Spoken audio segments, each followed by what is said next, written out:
በሀገራችን ገበያ ላይ በየቀኑ የምናየው ነገር ግን በውስጡ ባለው አስደናቂ ሳይንሳዊ ውህድ የተነሳ ሰውነታችንን ከካንሰር ከእርጅናና ከሆድ ድርቀት የሚጠብቅ እውነተኛ የተፈጥሮ ጋሻ እንደሆነ ሳናውቅ የዘነጋነውን የአበባ ጎመን ድንቅ ምስጢርን ታውቁታላችሁ?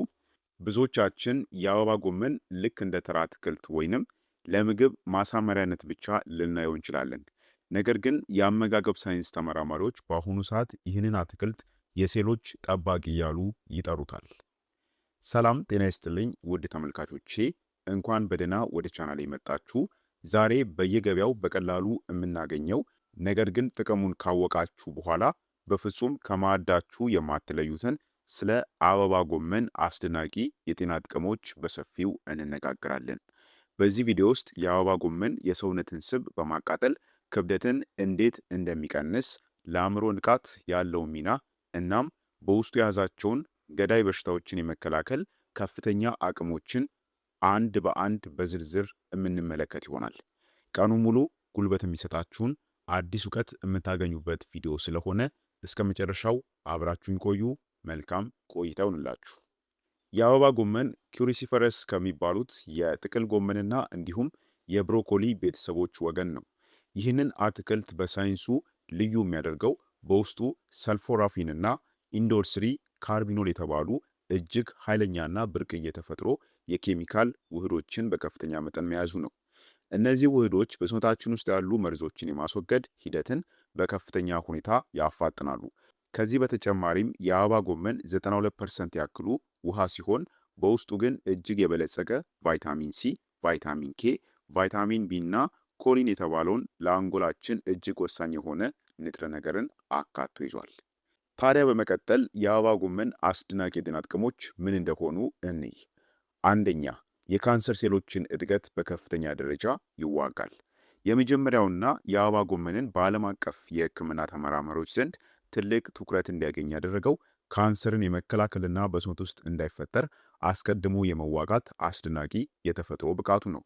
በአበባ ጎመን ውስጥ የሚገኘው ሰልፎራፊን የተባለው ልዩ የሰልፈር ውህድ በሳይንሳዊ ላቦራቶሪ ምርምሮች በተደጋጋሚ እንደተረጋገጠው የካንሰር ሴሎች እንዳይባዙና ገና በጅምር ላይ እያሉ እንዲጠፉ የማድረግ አስገራሚ ኬሚካላዊ አቅም አለው።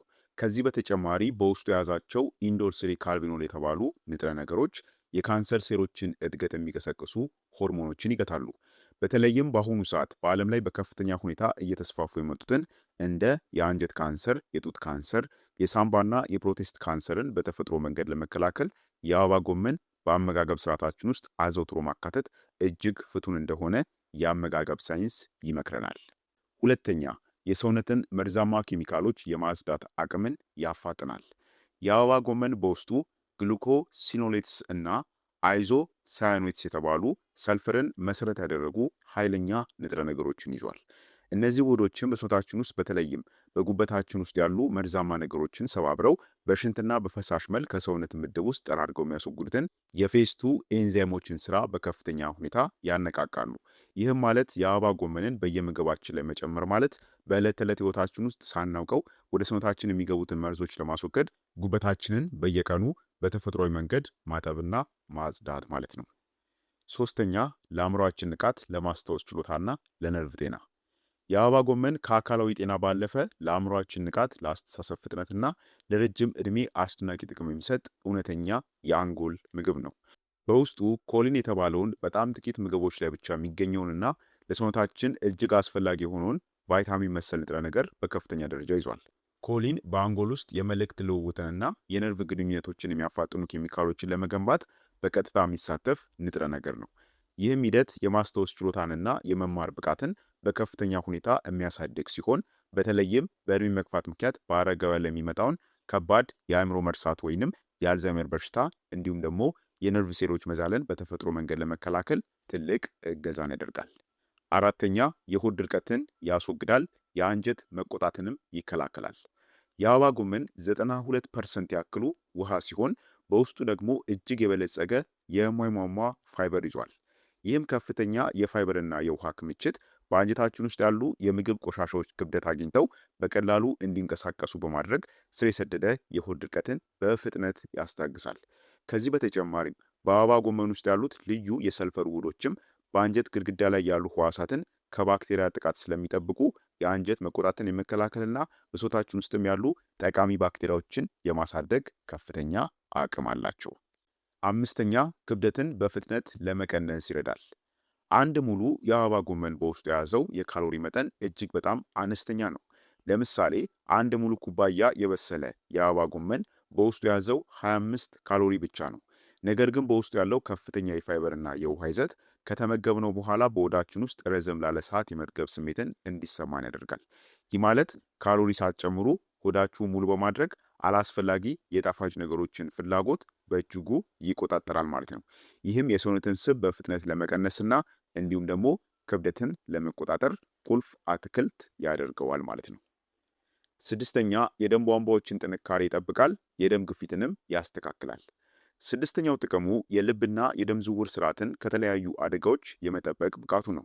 በአበባ ጎመን ውስጥ የሚገኘው ከፍተኛ የፖታሽየም ማዕድን በሰውነታችን ውስጥ ያለውን ጨው መጠን በማመጣጠን የደም ቧንቧዎች እንዳይጠቡና እንዲዝናኑ ያደርጋል። ይህም ሂደት ደም ያለምንም ከባድ ጫና በሰውነታችን ውስጥ እንዲዘዋወር በማድረግ ከፍተኛ የደም ግፊትን ወደ መደበኛ ደረጃ ዝቅ ያደርገዋል። ለድንገተኛም የልብ ህመምና ለስትሮክ የመጋለጥ እድልን በእጅጉ ያጠባል ማለት ነው። በተጨማሪም በውስጡ ያለው ፋይበር በደማችን ውስጥ ያለውን መጥፎ ኮሌስትሮል በመቀነስ የደም ቧንቧ ግድግዳዎች ንጹህ እንዲሆኑ ያግዛቸዋል። ሰባተኛ የሰውነትን የሆርሞን መዛባት በተፈጥሮ መንገድ ያስተካክላል። በአሁኑ ሰዓት በብዙ ሴቶችና ወንዶች ላይ ለሚስተዋለው እናም ደግሞ ለተለያዩ የአካል ጉዳቶች ለሚዳርገው የሆርሞን መዛባት የአበባ ጎመን ትልቅ መፍትሄ ነው። በውስጡ የያዘው ኢንዶል ስሪ ካርቢኖል የተባለው የእጽዋት ውህድ በሰውነታችን ውስጥ ያለውን የኤስትሮጅን ሆርሞን መጠን በተመጣጣኝ ሁኔታ እንዲቀጥል ያደርጋል። ይህም ውህድ ከመጠን በላይ የሆነንና ለሰውነት ጎጂ የሆነን ኤስትሮጅን ሰባብሮ ስለሚቆጣጠር በሆርሞን መዛባት ምክንያት የሚመጣን ድንገተኛ የክብደት መጨመር፣ የፀጉር መርገፍ፣ የፊት ብጉርና አላስፈላጊም የሰውነት መዛልን ያስወግዳል። ስምንተኛ ለቆዳ ውበትና የወጣትነት መልክን ለመጠበቅ ይረዳል። ብዙዎቻችን ቫይታሚን ሲ የሚገኘው ከብርቱካን፣ ከፓፓያ ወይንም ከሎሚ ብቻ ይመስለናል። ነገር ግን በሚያስገርም ሁኔታ አንድ ኩባያ የሚሆን የአበባ ጎመን ብቻ ለአንድ ቀን ሙሉ ለሰውነታችን የሚያስፈልገንን የቫይታሚን ሲ ፍላጎት 77% ያክሉን በቀን ሊሸፍን ይችላል። ቫይታሚን ሲ ደግሞ ለቆዳችን ጥንካሬ፣ ልስላሴና ለውበታችንም ወሳኝ የሆነውን ኮላጅን የተባለውን ፕሮቲን ሰውነታችን በራሱ እንዲያመርት ስለሚያግዘው የፊት ቆዳ እንዳይጨማደድ፣ እንዳይደርቅና ያለ ዕድሜም የሚመጣ የእርጅና ምልክትን በማስወገድ ሁልጊዜ ብሩህ መልክ ያለው ቆዳ እንዲኖረን ይረዳል ማለት ነው። ዘጠነኛ የሰውነትን በሽታ የመከላከል አቅም በከፍተኛ ደረጃ ይገነባል። የአበባ ጎመን በውስጡ ካለው ቫይታሚን ሲ በተጨማሪ ልዩ ልዩ የፌኖሊክ እናም ደግሞ የፍላቮኖይድ አንቲኦክሲደንቶችን በከፍተኛ መጠን ይዟል። እነዚህ ንጥረ ነገሮች በደማችን ውስጥ ያሉትን የነጭ የደም ሴሎችን የማምረትና የመከላከል ስራ በከፍተኛ ሁኔታ ያጠነክራሉ። በዚህም የተነሳ የሰውነት ተፈጥሮ የበሽታ መከላከል አቅም ስለሚገነባ ሰውነታችን በቀላሉ በበሽታዎች እንዳይጠቃና የተጎዱ ወይንም የቆሰሉ የሰውነት ክፍሎች በፍጥነት እንዲያገግሙ ያደርጋል ማለት ነው። አስረኛ ለአጥንታችን ጥንካሬና ለደም መርጋት ቁጥጥር። የአበባ ጎመን በውስጡ ከፍተኛ መጠን ያለው ቫይታሚን ኬ ይዟል። ቫይታሚን ኬ በሰውነታችን ውስጥ ካልሽየም በቀጥታ ወደ አጥንታችን እንዲሄድ እንዲዋሃድና አጥንታችን እንዲገነባ የሚያደርግ ዋና መሪ ቫይታሚን ነው። ይህ ቫይታሚን በሰውነታችን ውስጥ ሲያንስ አጥንታችን ይደክማል፣ በቀላሉ የመሰበርና የመሳሳት እድሉም ይጨምራል። የአበባ ጎመን በአግባቡ መመገብ የአጥንት እፍጋትን በመጨመር ጠንካራ አጥንት እንዲኖረን ያደርጋል። እንዲሁም ደግሞ ደም በቆሰለ ቦታ ላይ በአግባቡ የመርጋት ሂደቱን ያስተካክላል ማለት ነው። ስለዚህ እንግዲህ እንደተመለከትነው የአበባ ጎመን እጅግ በጣም አስደናቂ የሆኑ 10 የጤና ጥቅሞችን የሚሰጠን ምርጥና እንዲሁም ደግሞ ጠቃሚ የሚባል አትክልት ነው ማለት ነው። ስለዚህ እንግዲህ የአበባ ጎመን ጥቅሞቹን ካየን የአበባ ጎመን እንዴት መመገብ እንችላለን የሚለው ትልቅና ማወቅ ያለባችሁ ወሳኝ ነጥብ ነው። የአበባ ጎመንን ልክ እንደ ብሮኮሊ ጠብሳችሁ ወይም ደግሞ አብስላችሁ መመገብ ትችላላችሁ። ነገር ግን ማወቅ ያለባችሁ አንድ ሚስጥር የአበባ ጎመን ስናበስለው በውስጡ ያሉት ውድ ቫይታሚኖችና አንቲኦክሲደንቶች እንዳይጠፉ ትልቅ ጥንቃቄ ያስፈልገዋል። ትልቁ ስህተት የአበባ ጎመንን በከፍተኛ ውሃ ውስጥ ለረጅም ሰዓታት ማንተክተክ ወይም ደግሞ መቀቀል ነው። ይህ ሲሆን ቫይታሚኖቹ ሙሉ በሙሉ በውሃው ተነው ይጠፋሉ ወይም ደግሞ ስትጠብሱት ለረጅም ሰዓት እሳት እንዲነካው ማድረግ የለባችሁም። በጣም ጥሩ መንገድ በትንሽ እንፋሎት ለ5 እና ለ7 ደቂቃ ብቻ አብስሎ መመገብ ወይም ደግሞ ከሌሎች አትክልቶች ጋር በትንሽ ዘይት ጠብሶ መመገብ ነው። ይህ ሲሆን ጥቅሙ ሙሉ በሙሉ የሚቀንስ አይሆንም ማለት ነው። ስለዚህ የአበባ ጎመንን ለረጅም ደቂቃ አብስላችሁ እንዳትመገቡት ወይም ደግሞ ቀቅላችሁም ከሆነ ለረጅም ሰዓታት ቀቅላችሁ እንዳትመገቡት ንጥረ ነገሮቹ እንዲጠፉ ስለሚያደርግ ማለት ነው። እንደ ማንኛውም እንደ ብሮኮሊ አመጋገባችሁ በትንሹ ጠበስ አርግታችሁ መመገብ ይጠበቅባችኋል ማለት ነው።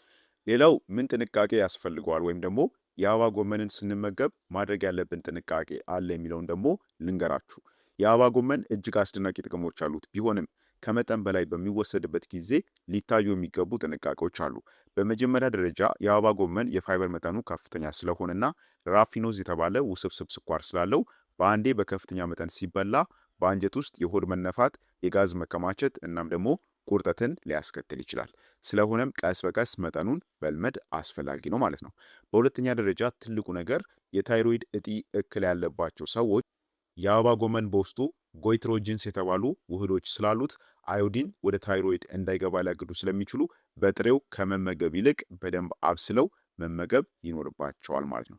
ልክ እንደ ጥቅል ጎመን ማለት ነው። ስለዚህ የታይሮይድ ችግር ካለባችሁ የአበባ ጎመንን አትመገቡ ሳይሆን በደንብ አብስላችሁ መመገብ ይጠበቅባችኋል ማለት ነው። በአጠቃላይ ይህ በየገበያው በቀላሉ የምናገኘው የአበባ ጎመን ለካንሰር መከላከያነት፣ በዋነኛነት ለአእምሮ ንቃት፣ ለሆርሞን መስተካከልና ለክብደት ቁጥጥር እውነተኛ የተፈጥሮ ድንቅ ምግብ ነው። ዋናው ነገር ግን ቅድም እንደገለጽነው ቫይታሚኖቹ እንዳይጠፉ አዘገጃጀቱ ላይና አመጋገቡ ላይ ጥንቃቄ በማድረግ አብስሎ በመጠቀም የጤናው ሙሉ ተጠቃሚ መሆን ይገባል ማለት ነው። ስለሆነም ለዛሬ ያዘጋጀውላችሁ የጤና መረጃ ይህን ይመስል ነበር። ቪዲዮ እንደጠቀማችሁና እንዳስተማራችሁ ግምቴ ነው። ሌሎች ጋም ተደራሽ እንዲሆን በቅንነት ሼርና ላይክ ማድረጋችሁን አትርሱ። ለቻናሉም አዲስ ከሆናችሁ ሰብስክራይብ እያደረጋችሁ ቤተሰብ ሁኑ። ጠቃሚ የጤና መረጃዎችን የምታገኙበት አስተማሪ ቻናል ነው። ለዛሬ በዚህ ብቃን። በቀጣይ ደግሞ በሌላ አስተማሪ በሆነ የጤና ቪዲዮ እስከምንገናኝ ጤናችሁ ይጠበቅ። ቸር ሰንብቱ።